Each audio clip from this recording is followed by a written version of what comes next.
Hello children, welcome to AIMS India's online classes. This is biology session. We are discussing habitat and adaptations in living organisms. Okay. So today let us discuss the living things such as plants and animals in a habitat or the biotic components. It's an ecosystem. The part which we are discussing come under ecology, study of living organisms in relation to environment. Okay, the living things such as plants and animals in a habitat or its biotic components. The various non-living things also, such as rocks. The several non-living things also plays an important role in the life of living organisms, like rocks, soil, air and water in the habitat. It constitute the abiotic components. Biotic components means living components. Abiotic components, non-living components. The sunlight and heat also abiotic components of the habitat. We know that some plants grow from the seeds, but it require some abiotic components. What are they? Soil, moisture, air, optimum temperature. These are all required for the germination of a seed. Okay, and we discussed about the adaptations in animals in the previous in the last class. What is the adaptation? The adaptation does not take place in a short time. Over thousands of years, the abiotic factors of a region change. So those animals which cannot adapt to these changes die. They are eliminated from the nature, and only the adapted ones survive, isn't it? The animals adapt to different abiotic factors in different ways, as a result of which a variety of organisms present in different habitats, isn't it children? Aerial animals, arboreal animals, aquatic animals, terrestrial animals. Okay, like that the different animals and their habitats. So here one interesting phenomenon we observed. Okay, the small changes that takes place in the body of a single organism over short periods to overcome the small problems due to changes in the surroundings, they are called acclimatization. Acclimatization means adjust to the environment. So some small changes took place in the animals to adjust to the environment. So such small changes help the animals to adjust. They are called acclimatization. When an animal introduced into a new environment or a living organism introduced in a new environment, small changes took place first. So those small changes are called acclimatization. Okay children, so here in the today's video we are going to discuss about the adaptations in plants. You know very well, plants are found almost everywhere. We can see plants growing on mountains, seashores, deserts, plains and even in water. Okay, the scientists have discovered well over 3,80,000 different types of plants. 3,80,000 only known plants, unknown so many. Okay, so the plants growing in different areas have different features. Depending on the place where they grow, plants can be divided into different groups, mainly two groups. terrestrial plants and aquatic plants. Terrestrial plants and aquatic plants. Terrestrial means the plants growing on land. Aquatic means the plants growing in water. So today we discuss more about the terrestrial habitat of plants. Are you ready, children? Let us proceed. Terrestrial plants. The plants that grow on land are called terrestrial plants. There are various kinds of terrestrial plants depending on different habitats. Okay, one by one let us see. The plants of cold hilly areas are the plants which grow on mountains. Plants which grow on mountains. If you see the plants, generally the habitats of mountain are normally very cold and windy. In some areas, even snowfall may take place in winter. There are large variety of plants and animals living in the mountain regions. Okay? Have you visited mountain region any time, children? If you visit, you might have seen a large number of trees like pine trees which usually grow, fir, cedar, spruce.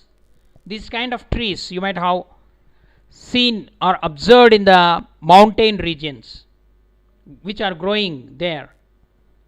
How are these trees adapted to conditions prevailing in their habitat? So what are the main conditions there? Very windy, very cold, okay, even snowfall in the winter. These are the conditions. Okay, let us see how these plants adapted in those areas. In cold hilly areas, for example Kashmir, Ooty and Himachal Pradesh, the trees grow very tall and straight. It is one adaptation. They grow tall and straight. Many of them have needle-like leaves. They bear cones instead of flowers. Flowers are absent.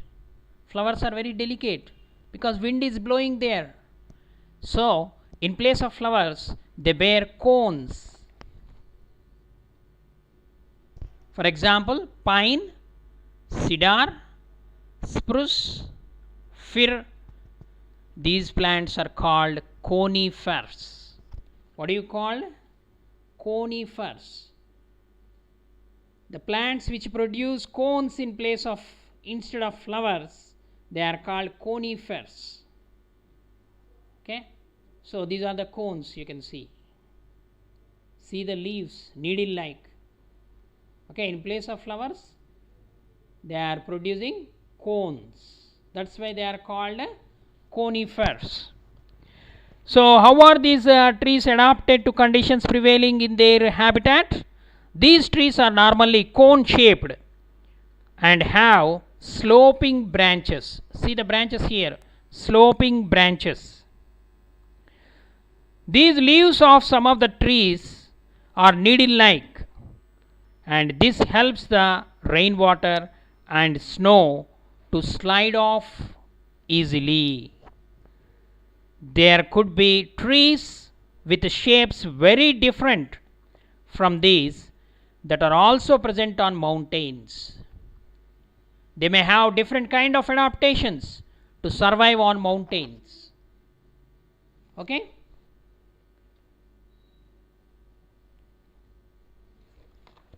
So the plants of cold hilly areas. The plants growing in mountains or cold regions are generally tall and straight. This is one of the adaptation. They are cone shaped. The cone shaped protects them from strong winds and rainfall. They have needle like leaves with waxy coating which helps water and snow to slip off easily. These trees do not bear the flowers. Instead of flowers, they bear cones. So these cone shaped trees are called conifers. Okay, the plants of cold hilly regions, they are called conifers. You can see example: pine, cedar, fir, spruce. Okay, pine, cedar, see the tall, they are tall and straight, these trees. Spruce, it is also one of the conifer. The plants that grow in hilly areas do not need stagnant water, which may damage their roots and degrade them. So to face high speed winds and cold, it is the conical shape, the needle like shaped leaves, they possess. So that helps to face the high speed winds. Okay.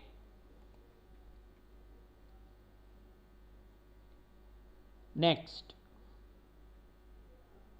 plants of the plains. The plants of plains, you can come across. The trees growing in the plains have lots of branches and leaves. They are bushy. They have more space. They have more space to spread. Their leaves are very flat. You see the trees there: pine tree, oak tree, wiregrass. Okay, the swamp, wax myrtle, see, bushy. Okay, even you can consider banyan tree, neem tree, mango, peepal. These are all the plants which grow on plains. Their leaves are flat. They shed their leaves once in a year. Therefore, they are called deciduous trees. The trees and plants of the plains mostly have many branches and numberless leaves. We can't count. The leaves are renewed periodically. Renewed means replaced, grow again. For example, fir, deodar, cedar, small flowerless plants, ferns, lichens, and mosses. They are all the examples of the plants which grow in the plains. Okay, banyan, neem, sal, shisham, mango, peepal, these are all called the deciduous trees. Why they are called deciduous trees? They shed their leaves once in a year. That's why they are called deciduous trees. Even we have deciduous forests. Okay. Next, the plants of hot and damp areas. Hot and damp. The trees growing in a hot and wet climate, they have many leaves. They do not shed their leaves at once. Therefore, they remain green throughout the year.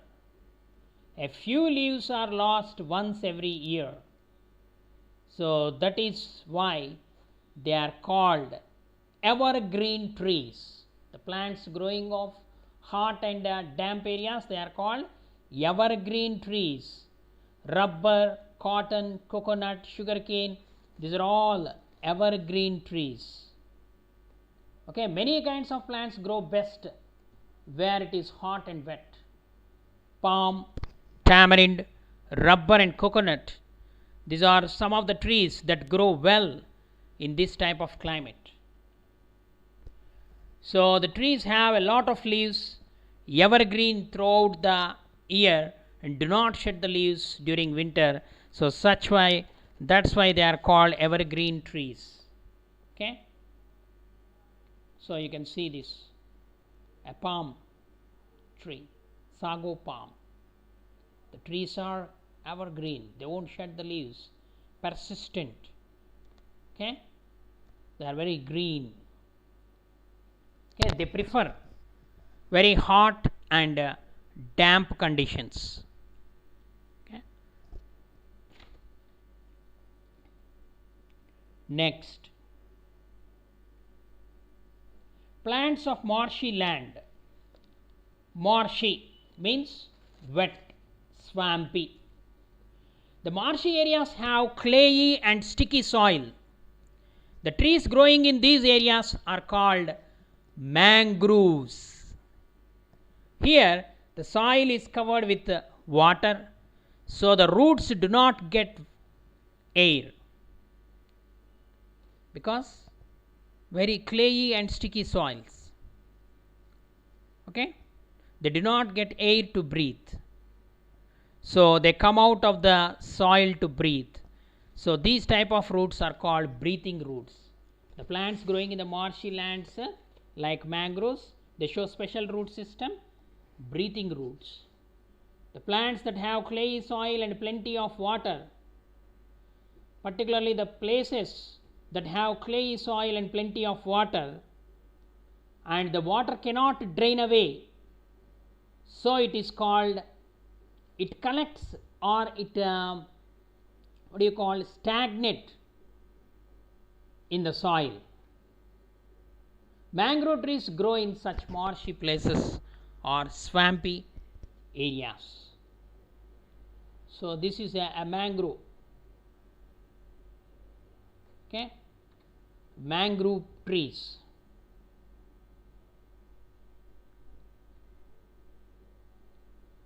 The roots of the plants in marshy lands have breathing roots that grow above the ground to take in the air they need instead of under the soil. So these are the roots, special roots, which are growing above the ground. Such roots are called breathing roots. Okay, the plants are called mangroves, mangrove trees. Mangrove forests are there in the coastal areas. Okay, such roots are called the aerial or breathing roots. It is an adaptation. The adaptations of the plants growing of marshy lands. What is the adaptation? They possess breathing roots or aerial roots. What is the example of the plants? Mangroves. Next, let us see the places that have clayey soil and plenty of water, and the water cannot drain away, which collects in the soil, that such kind of places are called marshy places. So you can see the examples here. Some insectivorous plants, sundew plant, Drosina. Okay, the Venus flytrap is a carnivorous plant, insectivorous plant. The plant of native to the subtropical wetlands on the east coast of United States, in the North Carolina and South Carolina plains in America. These type of plants we can see, insectivorous plants. Venus flytrap. It generally grows in nitrogen deficient soils and is an insectivorous plant. Okay, in order to overcome the nitrogen deficiency in the soils, they feed on insects, so they are called insectivorous plants. They also grow in which type of soil? Marshy lands. Okay, the area with swampy conditions. The plants of grass family, you know very well, grass, even our paddy belongs to the grass family. They are food crops. Okay, wheat, rice or cereals, food grain crops. Some common varieties of the plants that belongs to the grass family are rice, wheat, jowar, bajra, sugarcane, Even bamboo belongs to the grass family. People have used grasses for a long time. The people eat parts of the grasses, corn, wheat, barley, oats, rice, and millet are the cereal crops, cereals. The common grains whose seeds are used for food and to make alcohol, okay, such as beverages, beer. Okay, barley is used. Sugar comes from sugarcane, which is also a plant in the grass family. They require more water. They grow in a clayey soil. Okay, so they are seasonal crops grown in 2 seasons, Kharif and Rabi seasons. It is the main food crop. Rice is the main food crop. Okay. Their root system, the plant body is suitable for growing in the clayey soils. Plants in the desert. In desert, the conditions are different. Okay. So if you take a desert, the conditions vary. The desert plant lose very little water through transpiration. You know very well, a mechanism by which the plant lose the water, it is called transpiration. The leaves in the desert plants are either absent, if they are present are also very small, or they are present in the shape of spines. This helps in reducing the loss of water from the leaves through transpiration. The leaf-like structures you see in cactus is in fact its stem. The photosynthesis in these plants is usually carried out by the stems. The stem is also covered with a thick waxy layer which helps to retain water. Most desert plants have the roots that go very deep into the soil for absorbing water. Okay, that is the adaptation of the desert plants. Okay, you see this cactus, the cacti. The stem is usually takes the responsibility of photosynthesis. It is not the leaf, it is the stem. Okay, the ground in the desert is very dry. There is very little water as it rains very rarely. So in the desert the conditions are morning are very hot, nights are very cool. The desert plants' roots are adapted to get whatever water is available. Even a drop of rain also they can utilize. The plants like cactus of many kinds have roots that are spread far out just under the surface of the soil. Okay, in a desert there is a shortage of water. The plants like cactus, prickly pear, and palm grew in the desert. Certain palm trees also in desert. The leaves are modified into spines. You can see the spines here. The leaves are modified into spines to reduce the loss of water. This protects the plants from animals also. The stem is green and fleshy. The stem is green and fleshy. Leaves of the cactus are like sharp spines. This prevents the loss of water from the leaves. And the stem is fleshy. It contains chlorophyll. It prepares food for the plant and also stores food and water. Okay. Roots go deep underground to absorb water from the soil quickly. Okay, children. What are the examples of the plants grow in the desert? Cactus, palm. Okay. So these are the adaptations. You can see wonderful adaptations in the plants. Okay, in the next video. I hope you understood. Please read the textbook. Thank you for watching our video, and please subscribe our channel and press the bell icon for receiving latest updates.